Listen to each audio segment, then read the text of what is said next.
Idih, serem amat sih. Ini yang bikin prank pada sadar nggak ya kalau orang bisa jantungan?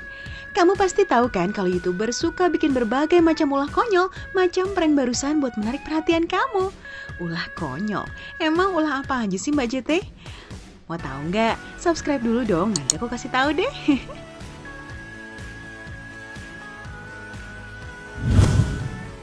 Pertama, prank selingkuh. Yap, prank kepergok selingkuh ini adalah salah satu prank yang paling populer dilakukan oleh YouTuber, mau di luar negeri ataupun di Indonesia. Udah tahu lah ya jalan ceritanya, si YouTuber ngundang selingkuhan ke rumah, terus pacarnya masuk, lihat dan berantem. Tapi bodoh nggak sih geng sebenarnya? Ambil contoh kasus YouTuber Chris Monroe atau prank invasion bulan Januari 2017 kemarin deh. Di prank itu Monroe mengundang sahabat pacarnya buat jadi selingkuhannya, ternyata pacarnya pulang bawa selingkuhan juga. Hasilnya ya berantem lah, sampai ngancurin TV pula. Ternyata pacarnya juga ngeprank dia gara-gara udah tahu bakal di prank. Untung aja view-nya nutup kerugiannya sampai 2 juta. Yap, di YouTube laku loh geng video prank begini, bahkan ada yang bisa dapat sampai 24 juta views. Wajar aja ya pada pura-pura selingkuh semua, berduit habisnya.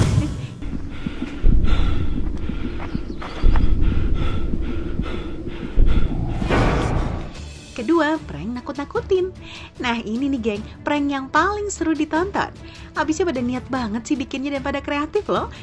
Di Indonesia ambil contoh prank kuntilanak di rumah sakit deh. Gimana? Seru kan? Persiapan para YouTuber ini pun mateng loh. Wajar ya dapat view 2 juta atau prank pocong lewat drive-thru. Ngapain sih mas begini? Tapi nggak apa-apa ya, dapat view 1 juta. Dapat pula bikin orang senyum. Insya Allah pahala. Prank nakut-nakutin orang kayak gini bahkan bisa dapat puluhan juta views loh geng. Cek aja prank barut-barut pembunuh yang udah 64 jutaan viewsnya geng. Wajar sih, keren banget ya udah kayak film. Tapi biarpun laku, kamu jangan ikut-ikutan ya bikin prank nakut-nakutin orang kayak gini. Namanya orang lain kan kita nggak pernah tahu ya, nanti malah di penjara. Aksinya boleh bodoh, tapi kamunya harus pintar ya. Show me your moves. Ketiga, menghancurkan gadget. Kamu penonton jalan tikus yang pastinya anak tekno banget pada suka ngikutin channel-channel perusak HP nggak? Kayak TechRex atau Gizmo Sleep gitu di luar. Kalau di Indo kayaknya belum ada ya. Anyway, kamu yang ngikutin pasti tahu lah ya aksi-aksi YouTuber begini. Mulai dari HP dijatuhin, dipalu, direbus, ditembak, ditebas pedang, dicincang shredder, dibuang ke lahar. Duh, pokoknya kurang kerjaan deh. Mana HP mahal pula jadi korban macam iPhone atau Samsung. Ih, bodoh ya. Eits, lihat view-nya geng, bisa puluhan juta loh. Video macam buang iPhone 6 ke lahar aja bisa sampai 38 juta. Wow, gimana geng? Menurut kamu aku bikin gak ya video-video ngancurin HP kayak gini? Mumpung masih jarang. Gak tega sih sebenarnya, tapi kayaknya bakal laku ya. Keempat, membuang barang.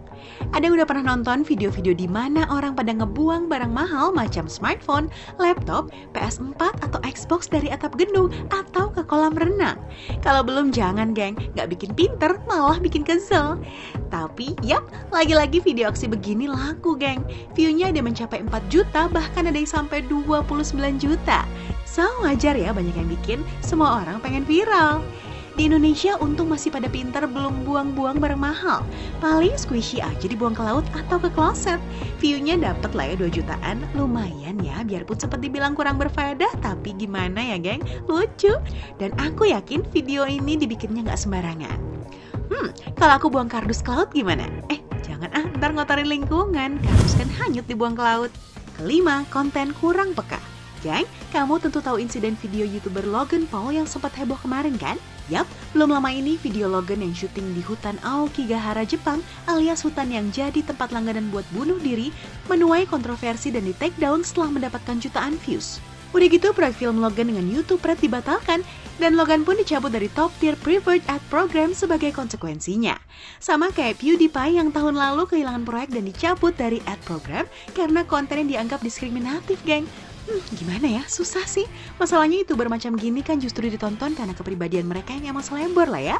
Tapi di sisi lain, di-subscribe sampai puluhan juta orang emang harus agak peka sama situasi kondisi, ya nggak sih? Nah itu dia geng, 5 aksi bodoh yang dilakukan YouTuber yang jangan kamu ikutin apalagi yang terakhir. So, kamu yang mau jadi YouTuber, ingat ya, share responsibly dan pastinya wajib share video ini ke teman-teman kamu, keluarga, pokoknya semuanya. Jangan lupa like dan komen juga ya. Yuk lanjut nonton video 5 game yang bisa bikin kamu tewas seketika dan 5 manfaat es batu untuk kecantikan wajah kamu. Jangan lupa subscribe ya geng. Love you all. Muah.